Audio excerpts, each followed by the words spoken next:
Magandang araw sa inyo mga katiktik, at sa araw na ito ipapalit ko na yung ina-assemble ko na lithium-ion LiPo4 battery mga katiktik para sa aking CRF.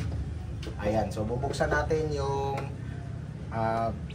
battery dito, papalit natin to na natin kung working ba tong na-assemble natin, at ititester natin yung mga voltahe dito. Papakita ko sa inyo. At yun mga katiktik, babaklasin natin ang cover ng ating ZRF. Ngunit sa di inaasahang pagkakataon mga katiktik, pagtanggal ko sa cover ay mayroong natanggal na tornilyo. Yung lock pala yun ng ating cover mga katiktik. Tumalsik ito at syempre tinulungan na nga ako maghanap ni Enduro Tikbencher dito. So titesting natin yung nakakabit pa siya mga katiktik kung ilang voltahe. Ito yung positive, ito yung negative. Oh, 12 point, nagpabago-bago. Ay. Oh, 13. Wait lang ha. Ulit. 13.17 yung ano natin, nakakabit. Papaanda rin natin. Tapos titester natin. Papaanda rin.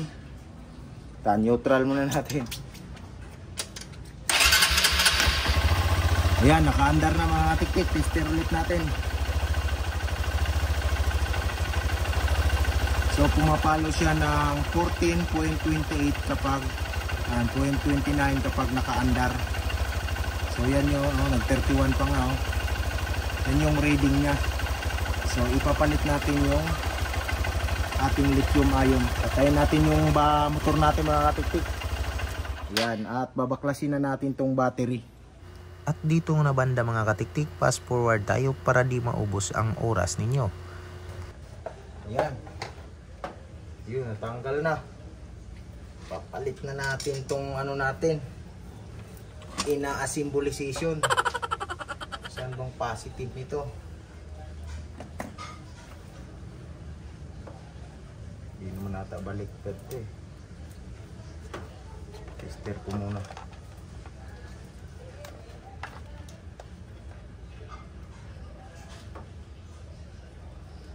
13.13.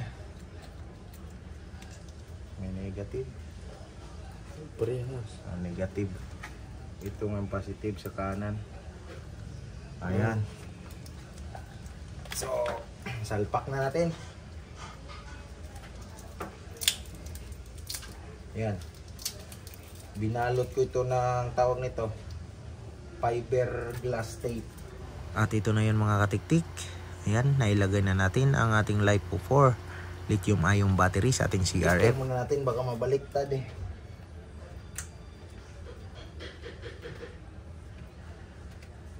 Tester ko lang, baka mabaliktad.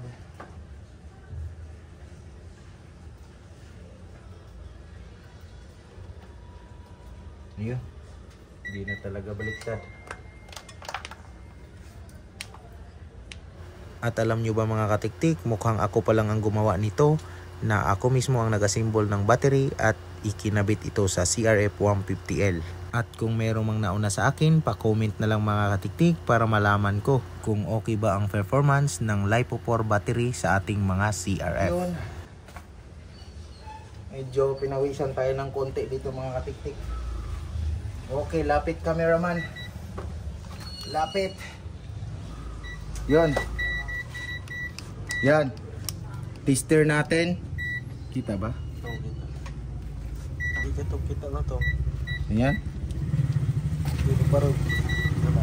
Ayan. Kita yung ano. Ayan. Ito yung ano natin. Yan. Hindi pa naka-andar yan ha. Tester natin ulit. Oh, 13.13. So, ngayon papaandarin natin yung ano natin, CRF. Paandarin. Okay, unog-un. Aba, umandar. Umandar ang battery natin mga titik. Ngayon titester natin kapag naka-andar ilang voltahe. O, pumapalo siya ng 13.47. Ayan, 13.49, 13.50, 13.52, 13.53. Ayan, ibig sabihin yan, nagja-charge siya mga katiktik. Ayan o. Oh, 13.57, 58. Ibig sabihin pag naka-andar o, nagja-charge siya. Kasi pag hindi naka-andar, 13.13 lang mga katiktik. Ayan, naka-andar siya. Ayan, 60. Try natin ni high beam. Wow. Yan, high beam ko. Unang high beam 13.40, 13.41. So ito na ngayon yung magiging bago ko na mga tiktik. Ito na yung maging bago ko na battery sa aking CRF, yung LiPo4 lithium ion mga tiktik na sarili kong inasimbol.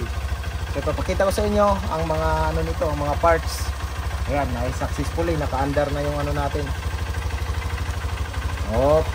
Ulit. Kita ba? Pag naka-off? Ayan. Mas kita pala pag naka-off yung ilaw sa ating tester. Ay no? 13 point, siya? 13.59, 13.60. Parang dyan siya naglalaro. So, simula ngayon, ang date ngayon mga tiktik ay July 23, 2025. Titingnan natin kung ilang months itatagal tong ating inasimbol na LiPo4 para sa ating CRF. So yun nga, lahat ng details ito is papakita ko rin sa inyo kung anong mga parts ang ating binibili. Okay, uminit na yung ko kasi na sa makina, charger ng tester ko. Ayan, maraming salamat sa panood.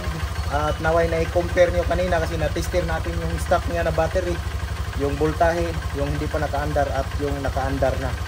Alright.